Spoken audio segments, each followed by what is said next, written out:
সরকার কোনোভাবে শ্রমিকদের টাকা অ্যারেঞ্জ করে দিয়ে দেয়। আমরা তো ভিক্ষার জন্য আসি নাই, আমরা আমার শ্রমিকের টাকা অধিকারের জন্য এসেছি, সেটা দিয়ে দিলে আমরা সুসম্মানে চলে যাব। আর যদি এতে ব্যর্থ হয় আমরা যমুনার দিকে পথযাত্রা করবো, এটা আমরা ঘোষণা করেছি। পূর্বে প্রায় 2 মাসের বেতন, রানিং মাস তো আছে, যেতে হবে। পূর্বে 2 মাসের বকেয়া বেতন, বোনাস, 4 বছরের ছুটির টাকা কিভাবে হাতে রাখে আমি জানি না। এটা এবার কলকারখানা প্রতিষ্ঠান পরিদর্শন অধিদপ্তর আছে, কারণ একটি মালিক শ্রম আইনে বলা আছে 40 দিনের বেশি পরিচিত ছুটি হাতে রাখার বিধান নাই। তিনি 4 বছরের টাকা কি করে রাখলেন, তারা কি ব্যবস্থা নিলেন, আমরা সেটাও জানতে চাই। যদি ব্যবস্থা না নিয়ে থাকে সেই সমস্ত কর্মকর্তার বিরুদ্ধে ব্যবস্থা নেওয়া দরকার সরকারের, কারণ এই অসন্তোষের কারণ তারা দায় এড়াতে পারে না।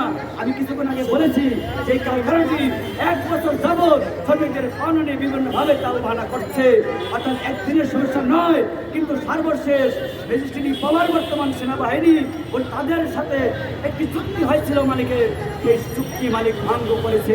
যখন চুক্তি হয় সেনাবাহিনীর দরকার ছিল, সরকারের উচিত ছিল ওই মালিকের সব কিছু জব্দ করে রাখা, তাকে নজরদারিতে রাখা, তাকে কোন বিশ্বাসে ছেড়ে দিচ্ছে আমরা জানি না। আজকে যদি বলে আমরা তাকে পাচ্ছি না, আমরা বলবো এটা একটা সামান্য নাটক।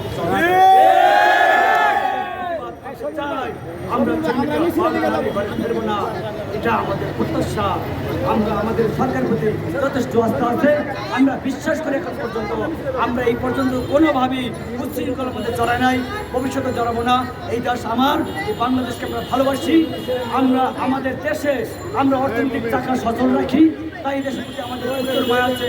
আমরা কোনো আন্দোলন করবো না, তবে যিনি আমাদের অন্যায় করেছে এবং সরকারকে আমরা দাবি করতে পারি সেই অনুযায়ী আমরা ওই যমুনায় যাত্রা করবো বিকালবেলা। কোনো কারণে আমরা আমরা সুসম্মানে এখানে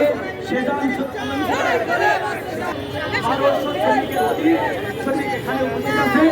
এর আগেও ওই মালিক 1-2 বছর আগে ঝামেলা করেছিল, সেই সময় বলছিল চাকরি না করে রিটার্ন দিয়ে দাও।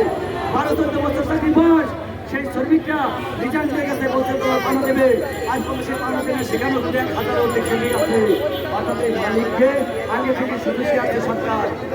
সুজন গার্মেন্টস এই 2 কারখানার শ্রমিকদের বেতন বোনাসের ব্যবস্থা করুন।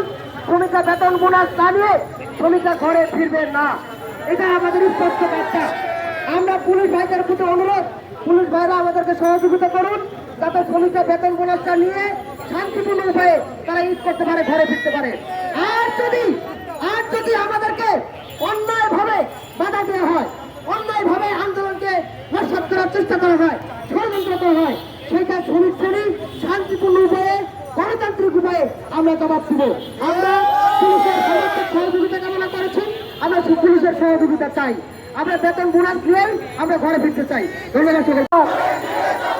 ঘরে ফিরে যাব না, বেতন ছাড়া যাব না, বোনাস ছাড়া যাব না, দাবি আদায়ের সংগ্রাম, বোনাস আদায়ের সংগ্রাম।